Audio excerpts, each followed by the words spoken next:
I'll continue our discussion of Chapter 4, Oral Language as a Foundation for Writing, by Su Pinnell and Irene Fountas.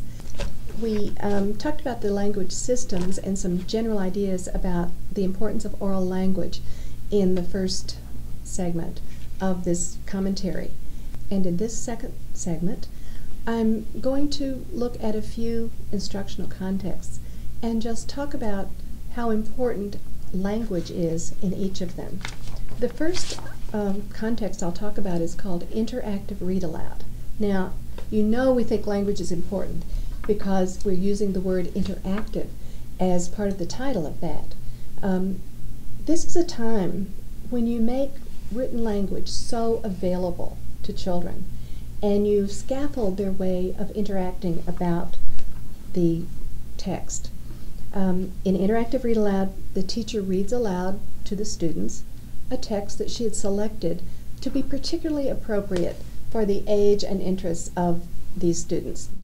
And selection of texts for interactive read aloud is all about language because you're looking for texts that are age appropriate, that offer variety, that deeply, deeply engage students. Engagement is a very important factor if you want your students to really talk about texts and discuss them together.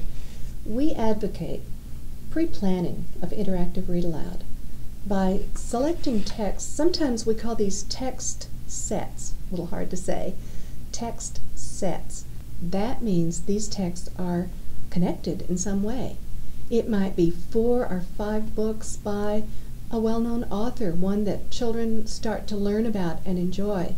It might be they're on the same content, have the same theme, or about the same period of history. It might be informational texts about the same subject. It might have the same illustrator. There are all different ways that you can connect these texts, but it is a very powerful way to be sure that the conversation is going to be expanding children's knowledge and their ability to use language. Now, the talk is happening all the time.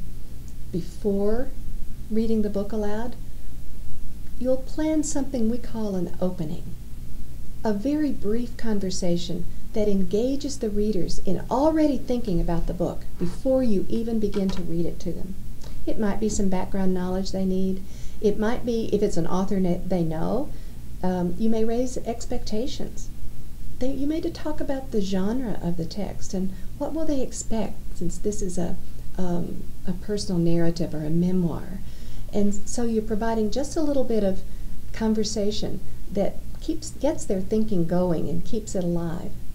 You read the text to the children, and of course you're going to expect that they will listen intently.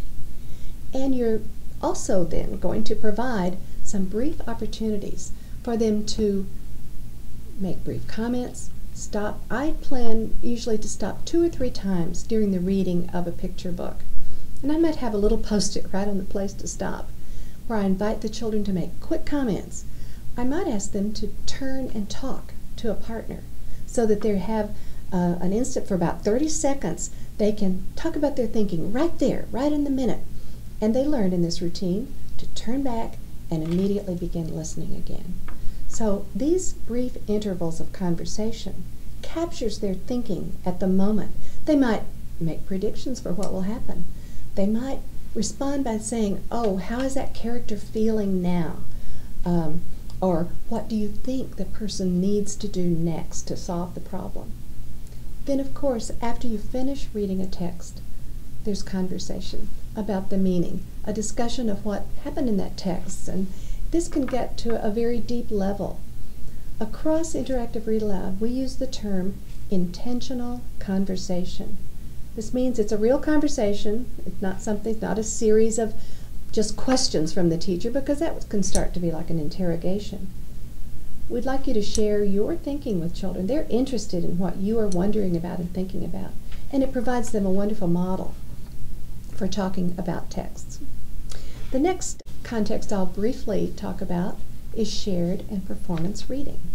Now, in shared and performance reading, the common characteristic of this is that the children are working with a common text, and they're either reading in unison or They might even be reading separate parts, but they're all working with the same text. This technique is used from kindergarten throughout the grades. It looks a little different. In kindergarten, grade 1, grade 2, we call it shared reading. It might be from an enlarged text, a piece of poetry, a funny text with repetition. Big books are stories that children have written themselves. And there's quite a bit of talk in addition to the performing of the reading, because they have to talk about how should our voices sound. How is that character sounding? Scary or scared or sad? The idea is to make the voice reflect the meaning of the text. As students grow more sophisticated, it becomes reader's theater. They might have their own copies of a poem or a piece of text. And here again, at even deeper levels, we want them to reflect the meaning of the text. It can be funny, it can be serious, and it's a very engaging and enjoyable way to experience text and use language. Another context that greatly depends on language is guided reading. And our definition of guided reading is this: the teacher works with a small group of children who are alike enough that they can be taught in a group. The teacher selects and introduces texts in a way that makes it possible for the children to read it effectively. And this text is one that's just a little bit more difficult than the children can read completely independently. If they can read it independently, then that's what they should do. Guided reading is for reading texts that are not too hard, but a little bit more challenging. And in processing this text, with the support of the guided reading lesson, children expand their reading powers.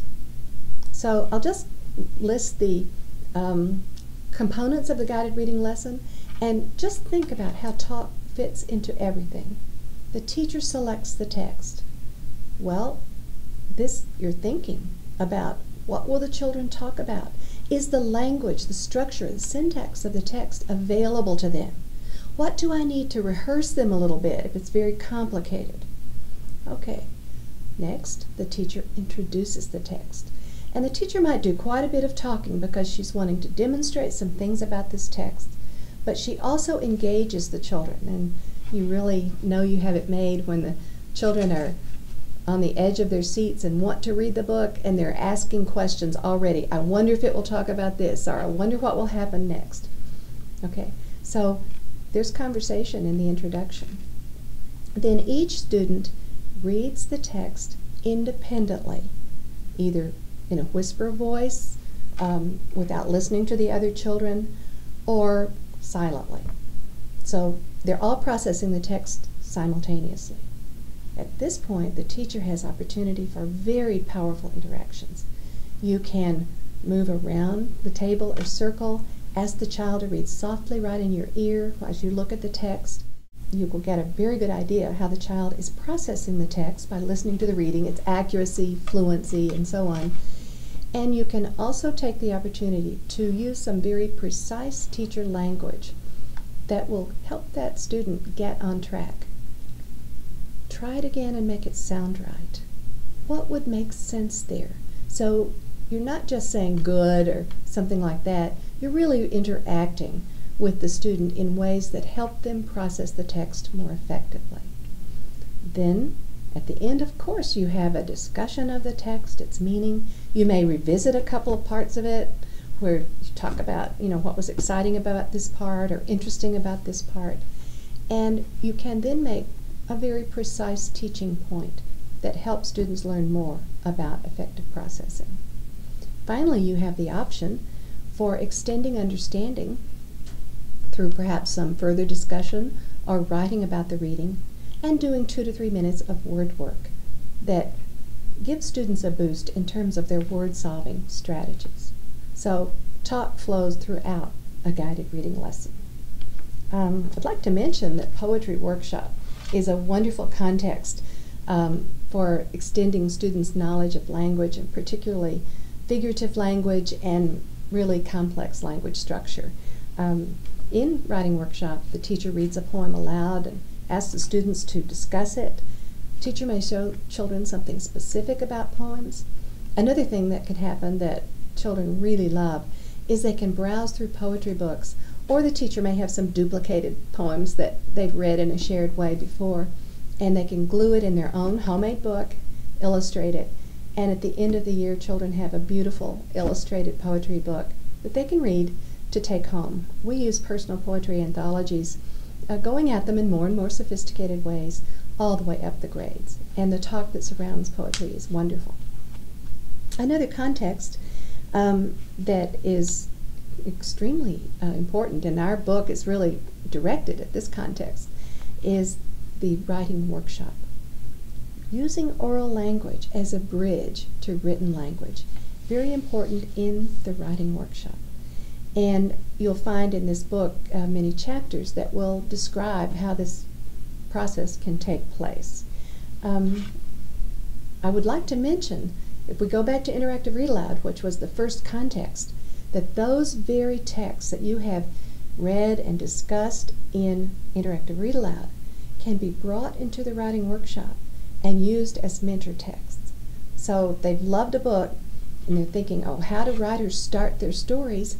You can pull up something by Don Cruz or Patricia L and say, let's see how some of our favorite writers started some of their stories as they were talking about things that were important to them. And you're doing two things there. You're helping expand reading comprehension. Well, three really. You're expanding language knowledge, and you're helping them learn about the craft of writing. You can use language in the writing workshop to talk about the genre, what it's like. If you have several examples of a particular kind of text, they can look across them and start to generalize. You can use language to point out the writer's craft. Language that writers have used that's very compelling and really helped us feel like we were there. You can point out figurative language, use of compare and contrast, use of a temporal sequence, all kinds of things like that. And you, of course, use language to talk with children about the conventions and how periods and commas help the reader understand a text. And so in the second segment, we've just explored how language is key to learning in quite a few different instructional contexts. Thank you.